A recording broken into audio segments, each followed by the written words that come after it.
Hi friends, आज की reading थोड़ी सी स्पेशल है regarding 3 situations in life. First card will be regarding the connection, second will be regarding the cycle in life, third will be havoc, यानी कि आपकी life में क्या चल रहा है इस टाइम. तो पहला कार्ड निकालते हैं, that is first connection, 2 of cups but in the inverted position. ये क्या बताता है हमें कि आप इस टाइम पे कोई रिलेशनशिप ब्रेकेज के वर्ज पे हैं. और क्यों हैं, that is very long lasting relationship you had but now it is on the verge of breakup.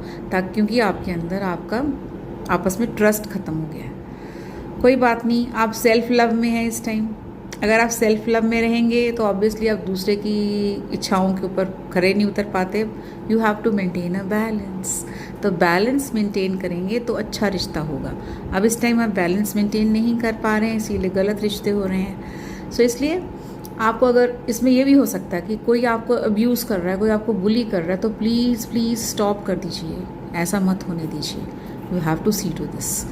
So now we have a second situation, that is a cycle. So cycle we get this temperance card but again उल्टा.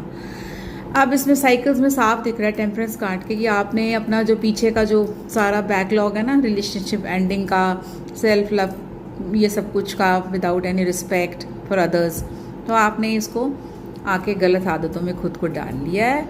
अब ये आप cycle चलाना शुरू कर दिया आपने, यही रिपीटेड पैटर्न पे आप चल रहे हैं. ठीक है ना, ओवर इंटेलिजेंस हो रही है हर चीज़ में. रोक दीजिए. इस वक्त आपको अपनी हैबिट्स को चेंज करना चाहिए. अगर आपको इस मूड से बाहर निकलना है, अपने बिहेवियर का चेंज करिए. और आपको अगली कुछ भी सोचने से पहले first you must take some rest. थोड़ा सा रुकिए, सोचिए इसके बारे में कि आपको आगे कैसे बढ़ना है. चलिए, अब तीसरी सिचुएशन थी कि इस वक्त लाइफ में और फिर उसके बाद क्या है वो क्रिएट हो रहा है. अब आपने सोचा कि चलो काम तो करना ही है, and we get card 3 of pentacles. अब ये कार्ड क्या सजेस्ट करता है कि इसमें कोलैबोरेशन दिखा रहे हैं. आप टीम वर्क कर रहे हैं किसी के साथ, लेकिन अगर टीम वर्क में आप सामने वाले की इज्जत नहीं करेंगे, रिस्पेक्ट नहीं करेंगे, उसकी डिग्निटी की तरफ ध्यान नहीं रखेंगे, दूसरों के ओपिनियंस को आप सुनेंगे नहीं, तो that will not work.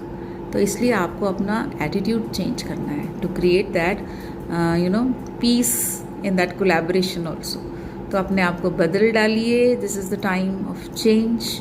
B responsible और बहुत सारी अच्छी इन्फॉर्मेशंस कलेक्ट करें, नए कोर्सेज ज्वाइन करें, अपनी क्वालिटीज़ को इम्प्रूव करें. Did you like the reading? If you liked it, put a yes. Otherwise, please pass on to someone else who needs it. And have a very nice day. Thank you.